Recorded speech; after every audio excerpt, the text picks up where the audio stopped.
Hello, it's time to read Keats, I think. Today I'm going to read Hyperion. It's the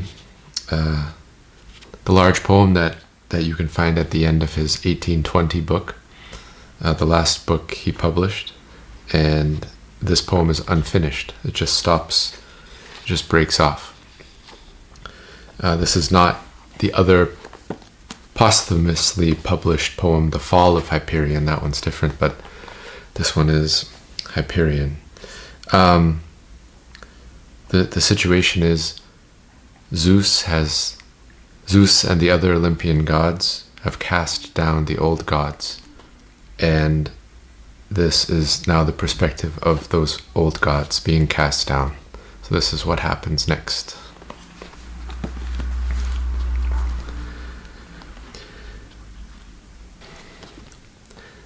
Deep in the shady sadness of a vale, far sunken from the healthy breath of morn, far from the fiery noon and eve's one star, sat grey-haired Saturn, quiet as a stone, still as the silence round about his lair.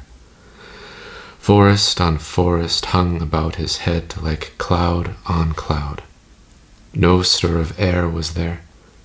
Not so much life as on a summer's day robs not one light seed from the feathered grass, but where the dead leaf fell, there did it rest. A stream went voiceless by, still deadened more by reason of his fallen divinity, spreading shade. The naiad, mid her reeds, pressed her cold finger closer to her lips. Along the margin sand, large footmarks went, no further than to where his feet had strayed, and slept there since. Upon the sodden ground his old right hand lay nerveless, listless, dead, unsceptered, and his realmless eyes were closed, while his bowed head seemed listening to the earth, his ancient mother, for some comfort yet.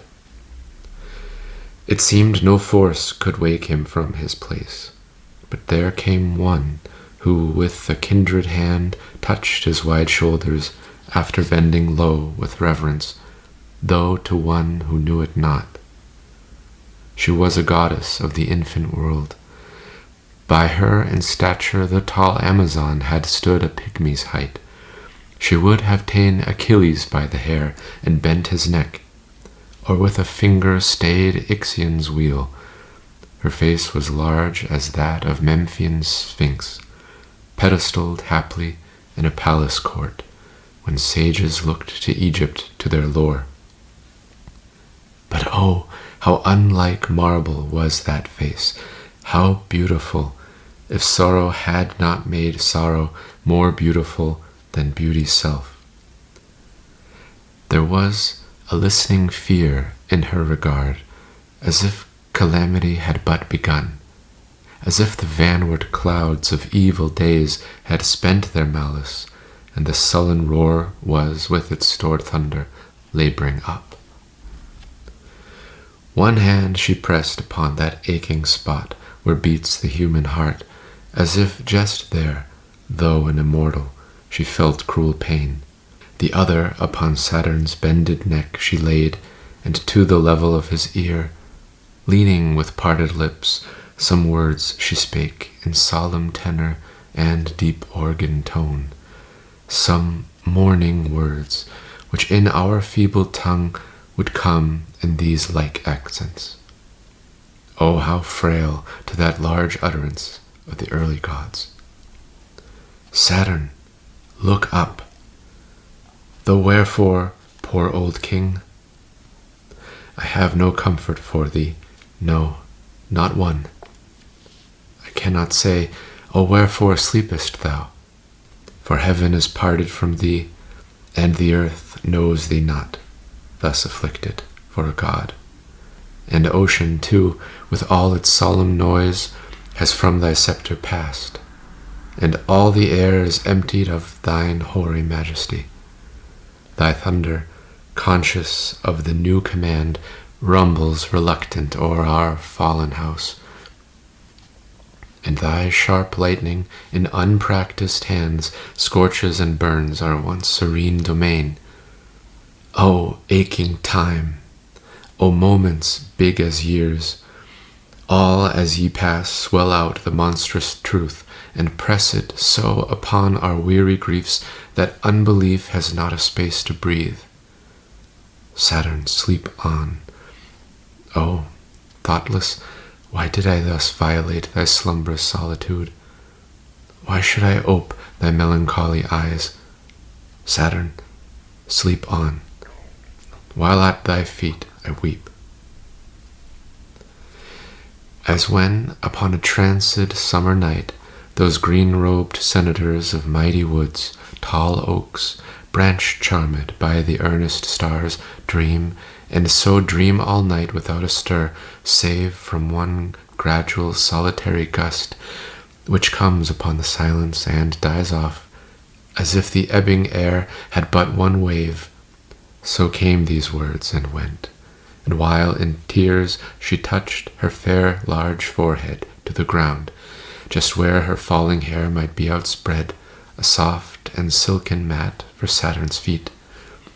One moon, with alteration slow, had shed her silver seasons 4 upon the night, and still these two were postured motionless, like natural sculpture in cathedral cavern, and frozen God still couchant on the earth, and the sad goddess weeping at his feet, until at length old Saturn lifted up his faded eyes and saw his kingdom gone, and all the gloom and sorrow of the place, and that fair kneeling goddess, and then spake, as with a palsied tongue, and while his beard shook horrid with an aspen malady.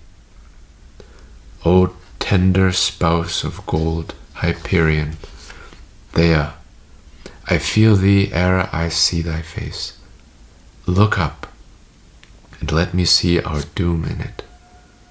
Look up, and tell me if this feeble shape is Saturn's. Tell me if thou hear'st the voice of Saturn. Tell me if this wrinkling brow, naked and bare of its great diadem, peers like the front of Saturn. Who had power to make me desolate? Whence came the strength? How was it nurtured to such bursting forth, while fate seemed strangled in my nervous grasp?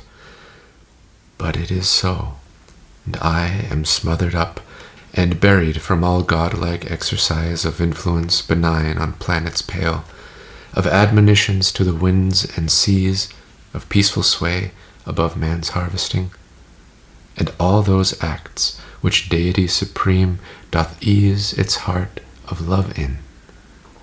I am gone away from my own bosom. I have left my strong identity, my real self, somewhere between the throne and where I sit, here on this spot of earth. Search, Thea, search. Open thine eyes etern, and sphere them round upon all space, space starred and lorn of light, space regioned with life air and barren void, spaces of fire and all the yawn of hell. Search, Thea, search, and tell me if thou seest a certain shape or shadow, making way with wings or chariot fierce to repossess a heaven he lost erewhile. It must be of ripe progress. Saturn must be king. Yes, there must be a golden victory. There must be gods thrown down, and trumpets blown of triumph calm, and hymns of festival upon the gold clouds metropolitan. Voices of soft proclaim, and silver stir of strings and hollow shells, and there shall be beautiful things made new for the surprise of the sky children. I will give command. Thea, Thea, Thea, where is Saturn? This passion lifted him upon his feet, and made his hands to struggle in the air, his druid locks to shake and ooze with sweat, his eyes to fever out, his voice to cease. He stood, and heard not Thea's sobbing deep. A little time, And then again he snatched utterance thus: "But cannot I create? Cannot I form? Cannot I fashion forth another world, another universe, to overbear and crumble this to naught? Where is another chaos? Where?" That word found way unto Olympus, and made quake the rebel there. Thea was startled up, and in her bearing was a sort of hope, as thus she quick-voiced spake, yet full of awe: "This cheers our fallen house. Come to our friends, O Saturn, come away and give them heart. I know the covert, for thence came I hither." Thus brief, then with beseeching eyes she went with backward footing through the shade a space. He followed, and she turned to lead the way through aged boughs that yielded like the mist which eagles cleave up mounting from their nest. Meanwhile, in other realms big tears were shed, more sorrow like to this, and such like woe, too huge for mortal tongue or pen of scribe. The Titans fierce, self-hid or prison-bound, groaned for the old allegiance once more, and listened in sharp pain for Saturn's voice. But one of the whole mammoth brood still kept his sovereignty and rule and majesty. Blazing Hyperion on his orbed fire still sat, still snuffed the incense teeming up from man to the sun's god, yet unsecure. For as among us mortals omens drear fright and perplex, so also shuddered he, not at dog's howl, or gloom bird's hated screech, or the familiar visiting of one upon the first toll of his passing bell, or prophesyings of the midnight lamp, but horrors portioned to a giant nerve, oft made Hyperion ache. His palace bright, bastioned with pyramids of glowing gold, and touched with shade of bronzed obelisks, glared a blood red through all its 1,000 courts, arches and domes and fiery galleries, and all its curtains of Aurorian clouds flushed angrily, while sometimes eagles' wings, unseen before by gods or wondering men, darkened the place, and neighing steeds were heard, not heard before by gods or wondering men. Also, when he would taste the spicy wreaths of incense breathed aloft from sacred hills, instead of sweets, his ample palate took savor of poisonous brass and metal sick. And so, when harbored in the sleepy west, after the full completion of fair day, for rest divine upon exalted couch, and slumber in the arms of melody, he paced away the pleasant hours of ease with stride colossal, on from hall to hall, while far within each aisle and deep recess his winged minions in close clusters stood, amazed and full of fear, like anxious men, who on wide plains gather in panting troops when earthquakes jar their battlements and towers. Even now, while Saturn, roused from icy trance, went step for step with Thea through the woods, Hyperion, leaving twilight in the rear, came slope upon the threshold of the west. Then, as was wont, his palace door flew ope in smoothest silence, save what solemn tubes, blown by the serious zephyrs, gave of sweet and wondering sounds, slow-breathed melodies. And like a rose in vermeil tint and shape, and fragrance soft, and coolness to the eye, that inlet to severe magnificence stood full-blown for the god to enter in. He entered, but he entered full of wrath. His flaming robe streamed out beyond his heels, and gave a roar as if of earthly fire, that scared away the meek ethereal hours, and made their dove wings tremble. On he flared, from stately nave to nave, from vault to vault, through bowers of fragrant and enwreathed light, and diamond-paved lustrous long arcades, until he reached the great main cupola. There, standing fierce beneath, he stamped his foot, and from the basements deep to the high towers jarred his own golden region, and before the quavering thunder thereupon had ceased, his voice slipped out, despite of godlike curb, to this result: "O dreams of day and night, O monstrous forms, O effigies of pain, O spectres busy in a cold, cold gloom, O lank-eared phantoms of black-weeded pools, why do I know ye? Why have I seen ye? Why is my eternal essence thus distraught to see and to behold these horrors new? Saturn is fallen. Am I too to fall?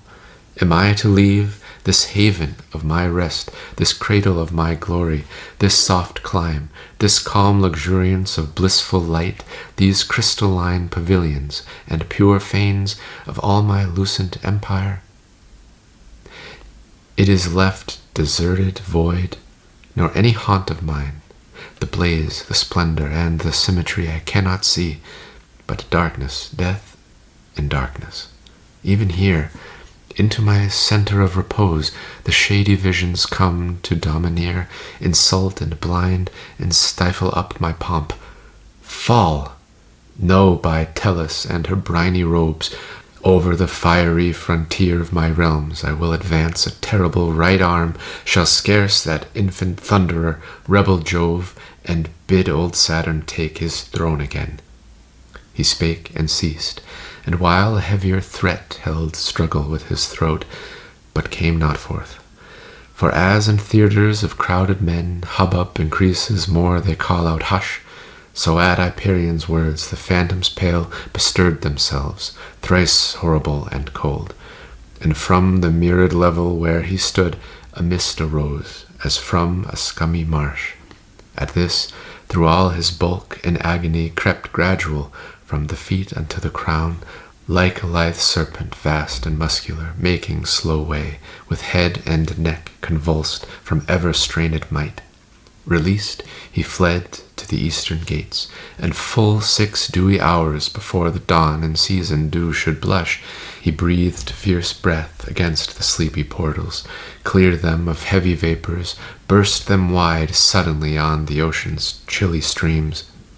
The planet orb of fire whereon he rode, each day from east to west the heavens through, spun round in sable curtaining of clouds, not therefore veiled quite, blindfold and hid, but ever and anon the glancing spheres, circles and arcs and broad-belting colure glowed through, and wrought upon the muffling dark sweet-shaped lightnings from the nadir deep up to the zenith. Hieroglyphics old, which sages and keen-eyed astrologers, then living on the earth with laboring thought, won from the gaze of many centuries, now lost, save what we find on remnants huge of stone, or marble swart, their import gone, their wisdom long since fled. 2 wings this orb possessed for glory, 2 fair argent wings, ever exalted at the gods' approach. And now from forth the gloom their plumes immense rose, one by one, till all outspread it were, while still the dazzling globe maintained eclipse, awaiting for Hyperion's command. Fain would he have commanded, fain took throne, and bid the day begin, if but for change. He might not, no, though a primeval god, the sacred seasons might not be disturbed. Therefore the operations of the dawn stayed in their birth, even as here 'tis told. Those silver wings expanded sisterly, eager to sail their orb. The porches wide opened upon the dusk domain of night, and the bright Titan, frenzied with new woes, unused to bend, by hard compulsion bent his spirit to the sorrow of the time. And all along a dismal rack of clouds, upon the boundaries of day and night, he stretched himself in grief and radiance faint. There as he lay, the heaven with its stars looked down on him with pity, and the voice of Coelus from the universal space thus whispered low and solemn in his ear: O brightest of my children dear, earth-born and sky-engendered, Son of mysteries and unrevealed even to the powers which met at thy creating, at whose joys and palpitations sweet and pleasures soft I, Coelus, wonder how they came and whence, and at the fruits thereof, what shapes they be, distinct and visible, symbols divine, manifestations of that beauteous life diffused unseen throughout eternal space. Of these new-formed art thou, O brightest child, of these thy brethren and the goddesses. There is sad feud among ye, and rebellion of son against his sire. I saw him fall. I saw my firstborn tumbled from his throne. To me his arms were spread. To me his voice found way from forth the thunders round his head. Pale walks I, and in vapours hid my face. Art thou, too, near such doom? Vague fear there is, for I have seen my sons most unlike gods. Divine ye were created, and divine in sad demeanour, solemn, undisturbed, unruffled, like high gods, ye lived and ruled. Now I behold in you fear, hope, and wrath, actions of rage and passions, even as I see them on the mortal world beneath, in men who die. This is the grief, O son, sad sign of ruin, sudden dismay and fall. Yet do thou strive, as thou art capable, as thou canst move about an evident God, and canst oppose to each malignant hour ethereal presence. I am but a voice. My life is but the life of winds and tides. No more than winds and tides can I avail, but thou canst. Be thou therefore in the van of circumstance. Yea, seize the arrow's barb before the tense string murmur.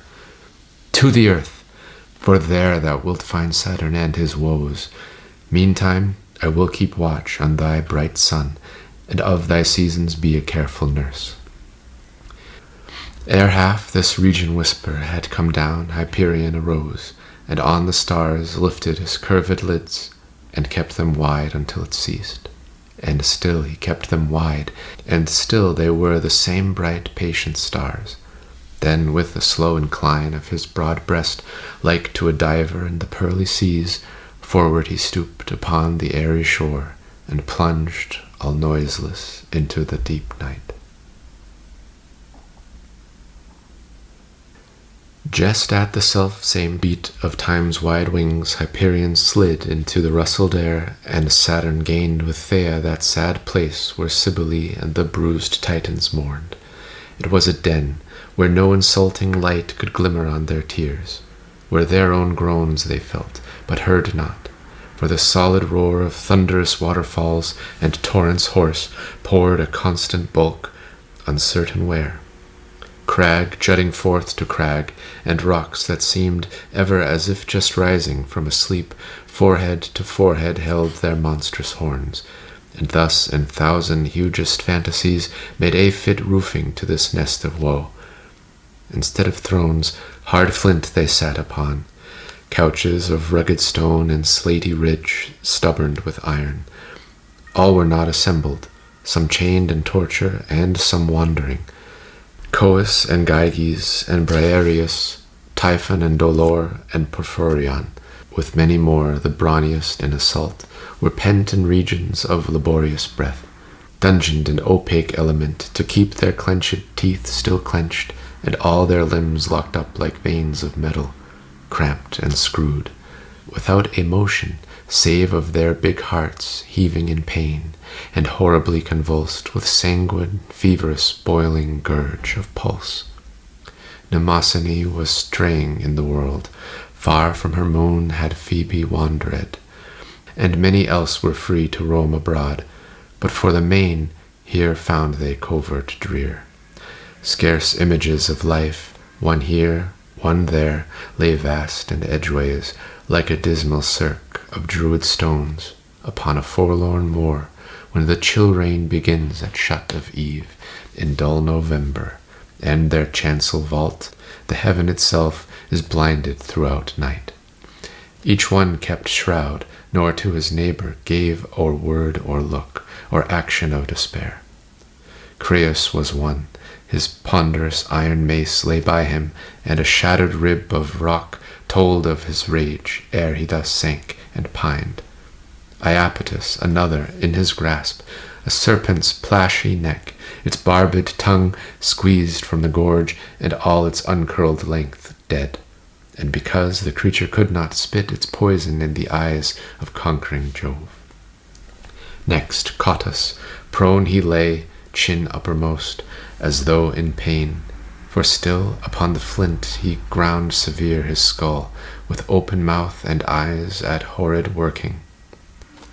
Nearest him Asia, born of most enormous calf, who cost her mother Tellus keener pangs, though feminine, than any of her sons. More thought than woe was in her dusky face, for she was prophesying of her glory, and in her wide imagination stood palm-shaded temples and high rival fanes, by Oxus or in Ganges' sacred isles. Even as hope upon her anchor leans, so leant she, not so fair, upon a tusk shed from the broadest of her elephants. Above her, on a crag's uneasy shelf, upon his elbow raised, all prostrate else, shadowed and Calidus, once tame and mild, as grazing ox unworried in the meads. Now tiger-passioned, lion-thoughted, wroth, he meditated, plotted, and even now was hurling mountains in that second war, not long delayed, that scared the younger gods to hide themselves in forms of beast and bird.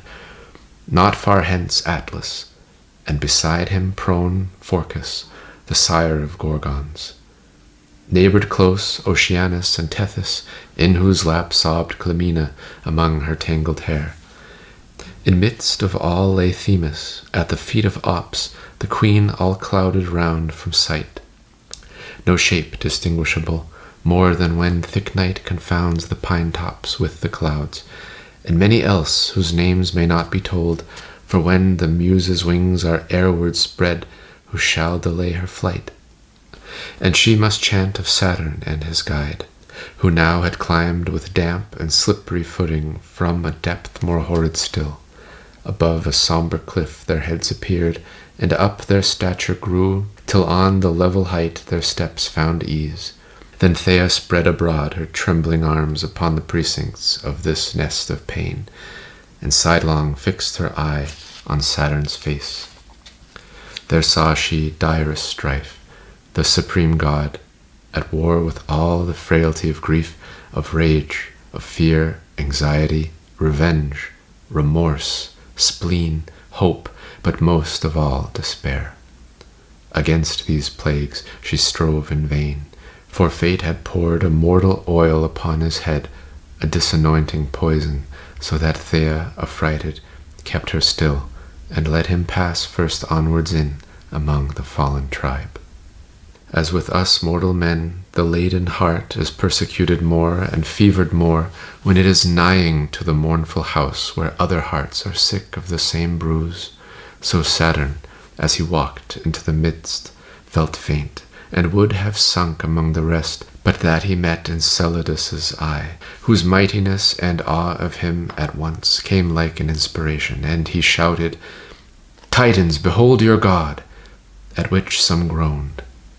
Some started on their feet, some also shouted, some wept, some wailed, all bowed with reverence, and Ops, uplifting her black-folded veil, showed her pale cheeks and all her forehead wan, her eyebrows thin and jet, and hollow eyes. There is a roaring in the bleak-grown pines when winter lifts his voice. There is a noise among immortals when a god gives sign with hushing finger. Now he means to load his tongue with the full weight of utterless thought, with thunder and with music and with pomp. Such noise is like the roar of bleak-grown pines, which when it ceases in this mountained world, no other sound succeeds, but ceasing here, among these fallen, Saturn's voice therefrom grew up like organ, that begins anew its strain, when other harmonies, stopped short, leave the dinned air vibrating silverly. Thus grew it up. Not in my own sad breast, which is its own great judge and searcher out, can I find reason why you should be thus. Not in the legends of the first of days, studied from that old spirit-leaved book, which starry Uranus with finger bright saved from the shores of darkness, when the waves low-ebbed still hid it up in shallow gloom, and the which book ye know I ever kept for my firm based footstool. Ah, infirm! Not there, nor in sign, symbol, or portent of element, earth, water, air, and fire, at war, at peace, or interquarreling, one against one, or two, or three, or all, each several one against the other three, as fire with air loud warring, when rain floods drown both, and press them both against earth's face, where, finding sulphur, a quadruple wrath unhinges the poor world. Not in that strife, wherefrom I take strange lore, and read it deep, can I find reason why ye should be thus. No, nowhere can unriddle, though I search, and pore on nature's universal scroll, even to swooning, why ye, divinities, the first-born of all shaped and palpable gods, should cower beneath what, in comparison, is untremendous might. Yet ye are here, o'erwhelmed and spurned and battered, ye are here. O Titans, shall I say, arise! Ye groan, shall I say crouch? Ye groan. What can I then? O heaven wide, O unseen parent dear, what can I? Tell me, all ye brethren gods, how we can war, how engine our great wrath. O speak your counsel now, for Saturn's ear is all a-hungered. Thou, Oceanus, ponderest high and deep, and in thy face I see, astonied, that severe content which comes of thought and musing. Give us help. So ended Saturn, and the god of the sea, sophist and sage, from no Athenian grove, but cogitation in his watery shades, arose from locks not oozy, and began in murmurs which his first endeavouring tongue caught infant-like from the far foamed sands. O ye whom wrath consumes, who, passion-strung, writhe in defeat and nurse your agonies, shut up your senses, stifle up your ears. My voice is not a bellows unto ire. Yet listen, ye who will, whilst I bring proof how ye perforce must be content to stoop. And in the proof much comfort will I give, if ye will take that comfort in its truth. We fall of course by nature's law, not force of thunder or of Jove. Great Saturn, thou hast lifted well the atom universe, but for this reason, that thou art the king, and only blind from sheer supremacy, one avenue was shaded from thine eyes, through which I wandered to eternal truth. And first, as thou wast not the first of powers, so art thou not the last. It cannot be. Thou art not the beginning, nor the end. From chaos and parental darkness came light, the first fruits of that intestine broil, that sullen ferment, which for wondrous ends was ripening in itself. The ripe hour came, and with it light, and light, engendering upon its own producer, forthwith touched the whole enormous matter into life.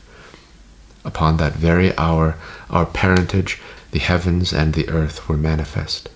Then thou, firstborn, and we, the giant race, found ourselves ruling new and beauteous realms. Now comes the pain of truth, to whom 'tis pain. O folly! For to bear all naked truths, and to envisage circumstance all calm, that is the top of sovereignty. Mark well. As heaven and earth are fairer, fairer far than chaos and blank darkness, though once chief, and as we show beyond that, heaven and earth in form and shape, compact and beautiful, in will, in action free, companionship, and thousand other signs of purer life, so on our heels a fresh perfection treads, a power more strong in beauty, born of us and fated to excel us, as we pass in glory that old darkness. Nor are we thereby more conquered than by us the rule of shapeless chaos. Say, doth the dull soil quarrel with the proud forest it hath fed, and feedeth still more comely than itself? Can it deny the chiefdom of green groves? Or shall the tree be envious of the dove, because it cooeth and hath snowy wings, to wander wherewithal and find its joys? We are such forest trees, and our fair boughs have bred forth, not pale solitary doves, but eagles golden feathered, who do tower above us in their beauty, and must reign in right thereof. For 'tis the eternal law that first in beauty should be first in might. Yea, by that law another race may drive our conquerors to mourn as we do now. Have ye beheld the young god of the seas, my dispossessor? Have ye seen his face? Have ye beheld his chariot, foamed along by noble winged creatures he hath made? I saw him on the calmed waters scud, with such a glow of beauty in his eyes that it enforced me to bid sad farewell to all my empire. Farewell sad I took, and hither came, to see how dolorous fate had wrought upon ye, and how I might best give consolation to this woe extreme. Receive the truth, and let it be your balm. Whether through posed conviction or disdain they guarded silence, when Oceanus left murmuring, what deepest thought can tell? But so it was. None answered for a space, save one whom none regarded, Clymene, and yet she answered not, only complained, with hectic lips and eyes uplooking mild, thus wording timidly among the fierce. O Father, I am here the simplest voice, and all my knowledge is that joy is gone, and this thing woe crept in among our hearts, there to remain forever, as I fear. I would not bode of evil, if I thought so weak a creature could turn off the help, which by a just right should come of mighty gods. Yet let me tell my sorrow, let me tell of what I heard, and how it made me weep, and know that we had parted from all hope. I stood upon a shore, a pleasant shore, where a sweet clime was breathed from a land of fragrance, quietness, and trees and flowers. Full of calm joy it was, as I of grief. Too full of joy and soft, delicious warmth, so that I felt a movement in my heart to chide and to reproach that solitude with songs of misery, music of our woes, and sat me down and took a mouthed shell and murmured into it and made melody. O melody no more! For while I sang, and with poor skill let pass into the breeze the dull shell's echo from a bowery strand just opposite, an island of the sea, there came enchantment with the shifting wind, that did both drown and keep alive my ears. I threw my shell away upon the sand, and a wave filled it, as my sense was filled, with that new blissful golden melody. A living death was in each gush of sounds, each family of rapturous, hurried notes that fell one after one, yet all at once, like pearl beads dropping sudden from their string. And then another strain, each like a dove leaving its olive perch, with music winged instead of silent plumes, to hover round my head and make me sick of joy and grief at once. Grief overcame, and I was stopping up my frantic ears, when, past all hindrance of my trembling hands, a voice came, sweeter, sweeter than all tune, and still it cried, Apollo, young Apollo, the morning bright Apollo, young Apollo. I fled. It followed me and cried, Apollo. O Father and O brethren, had ye felt those pains of mine, O Saturn, hadst thou felt, ye would not call this too indulgent tongue presumptuous, and thus venturing to be heard. So far her voice flowed on, like timorous brook that, lingering along a pebbled coast, doth fear to meet the sea, but see it met and shuddered, for the overwhelming voice of huge Enceladus swallowed it in wrath. The ponderous syllables, like sullen waves, and the half-glutted hollows of reef rocks, came booming thus, while still upon his arm he leaned, not rising from supreme contempt. Or shall we listen to the overwise, or to the overfoolish giant, gods? Not thunderbolt on thunderbolt, till all that rebel Jove's whole armory were spent, Not world on world upon these shoulders piled could agonize me more than baby words in midst of this dethronement horrible. Speak, roar, shout, yell, ye sleepy Titans all. Do ye forget the blows, the buffets vile? Are ye not smitten by a youngling arm? Dost thou forget, sham monarch of the waves, thy scalding in the seas? What? Have I roused your spleens with so few simple words as these? O joy, for now I see ye are not lost. O joy, for now I see 1,000 eyes wide glaring for revenge. As this he said, he lifted up his stature vast, and stood, still without intermission, speaking thus.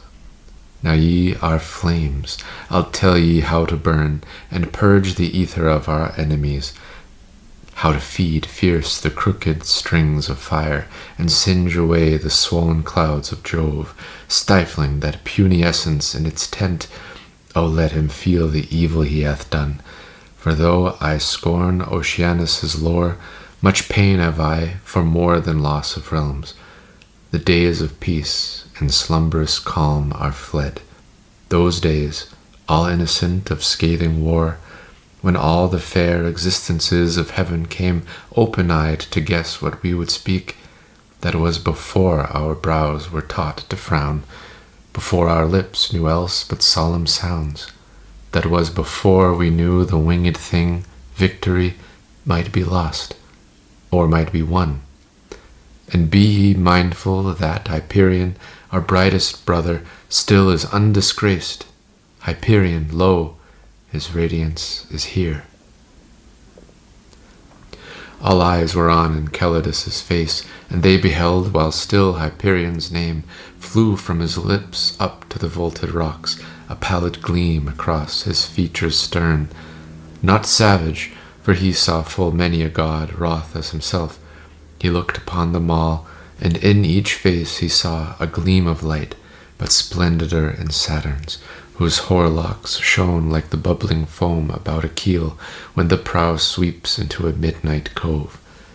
In pale and silver silence they remained, till suddenly a splendor, like the morn, pervaded all the beetling gloomy steeps, all the sad spaces of oblivion, and every gulf, and every chasm old, and every height, and every sullen depth, voiceless or hoar with loud tormented streams, and all the everlasting cataracts, and all the headlong torrents far and near, mantled before in darkness and huge shade, now saw the light and made it terrible. It was Hyperion, a granite peak his bright feet touched, and there he stayed to view the misery his brilliance had betrayed to the most hateful seeing of itself. Golden his hair of short Numidian curl, regal his shape majestic, a vast shade in midst of his own brightness, like the bulk of Memnon's image to the set of sun, to one who travels from the dusking east. Sighs, too, as mournful as that Memnon's harp he uttered, while his hands contemplative he pressed together, and in silence stood. Despondence seized again the fallen gods at sight of the dejected king of day, and many hid their faces from the light, but fierce Enceladus sent forth his eyes among the brotherhood, and at their glare uprose Iapetus and Creus too, and Phorcus sea-born, and together strode to where he towered on his eminence. There those four shouted forth old Saturn's name. Hyperion from the peak loud answered, Saturn. Saturn sat near the mother of the gods, in whose face was no joy, though all the gods gave from their hollow throat the name of Saturn. Thus, in alternate uproar and sad peace, amazed were those Titans utterly. O leave them, Muse, O leave them to their woes, for thou art weak to sing such tumults dire. A solitary sorrow best befits thy lips, and antheming a lonely grief. Leave them, O Muse, for thou anon wilt find many a fallen old divinity wandering in vain about bewildered shores. Meantime touch piously the Delphic harp, and not a wind of heaven but will breathe in aid soft warble from the Dorian flute. For lo, 'tis for the father of all verse. Flush everything that hath a vermeil hue, let the rose glow intense and warm the air, and let the clouds of even and of morn float in voluptuous fleeces o'er the hills. Let the red wine within the goblet boil, cold as a bubbling well.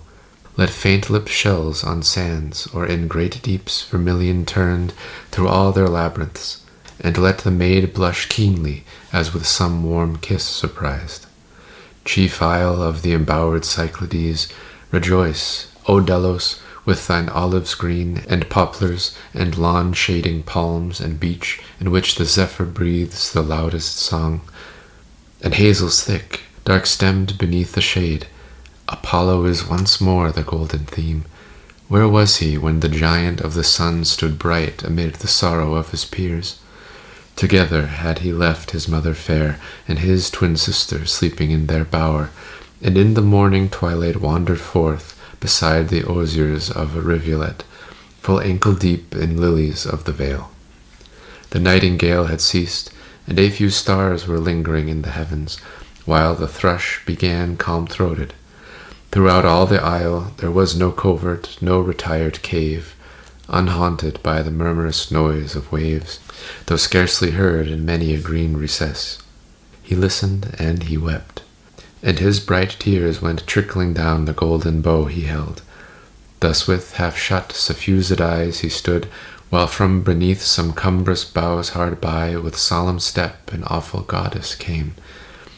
And there was purport in her looks for him, which he with eager guess began to read, perplexed. And while melodiously he said, "How camest thou over the unfooted sea? Or hath that antique mien and robed form moved in these vales invisible till now? Sure I have heard those vestments sweeping o'er the fallen leaves when I have sat alone in cool mid-forest. Surely I have traced the rustle of those ample skirts about those grassy solitudes, and seen the flowers lift up their heads as still the whisper passed. Goddess, I have beheld those eyes before, and their eternal calm, and all that face, or I have dreamed." "Yes," said the supreme shape, "thou hast dreamed of me, and waking up didst find a lyre all golden by thy side, whose strings touched by thy fingers all the vast unwearied ear of the whole universe listened in pain and pleasure at the birth of such new tuneful wonder. Is't not strange that thou shouldst weep so gifted? Tell me, youth, what sorrow thou canst feel, for I am sad when thou dost shed a tear. Explain thy griefs to one who in this lonely isle hath been the watcher of thy sleep and hours of life, from the young day when first thy infant hand plucked witless the weak flowers, till thine arm could bend that bow heroic to all times. Show thy heart's secrets to an ancient power, who hath forsaken old and sacred thrones for prophecies of thee, and for the sake of loveliness new-born." Apollo then, with sudden scrutiny and gloomless eyes, thus answered, while his white melodious throat throbbed with the syllables. "Mnemosyne, thy name is on my tongue, I know not how. How should I tell thee what thou so well seest? Why should I strive to show what from thy lips would come no mystery? For me, dark, dark, and painful vile oblivion seals my eyes. I strive to search wherefore I am so proud, until a melancholy numbs my limbs, and then upon the grass I sit and moan, like one who once had wings. Oh, why should I feel cursed and thwarted when the liegeless air yields to my step aspirant? Why should I spurn the green turf as hateful to my feet? Goddess benign, point forth some unknown thing. Are there not other regions than this isle? What are the stars? There is the sun, and the most patient brilliance of the moon, and stars by thousands. Point me out the way to any one particular beauteous star, and I will flit into it with my lyre, and make its silvery splendor pant with bliss. I have heard the cloudy thunder. Where is power? Whose hand? Whose essence? What divinity makes this alarum in the elements, while I here idle listen on the shores in fearless yet in aching ignorance? O tell me, lonely goddess, by thy harp that waileth every morn and eventide, tell me why thus I rave about these groves. Mute thou remainest, mute, yet I can read a wondrous lesson in thy silent face. Knowledge enormous makes a god of me. Names, deeds, grey legends, dire events, rebellions, majesties, sovereign voices, agonies, creations and destroyings, all at once pour into the wide hollows of my brain, and deify me, as if some blithe wine or bright elixir peerless I had drunk, and so became immortal. Thus the god, while his enkindled eyes, with level glance beneath his white soft temples, steadfast kept trembling with light upon Mnemosyne. Soon wild commotions shook him, and made flush all the immortal fairness of his limbs, most like the struggle at the gate of death, or liker still to one who should take leave of pale immortal death, and with a pang as hot as death's is chill, with fierce convulse, die into life. So young Apollo anguished. His very hair, his golden tresses famed, kept undulation round his eager neck. During the pain, Mnemosyne upheld her arms as one who prophesied. At length Apollo shrieked, and lo, from all his limbs celestial. And that's where it ends.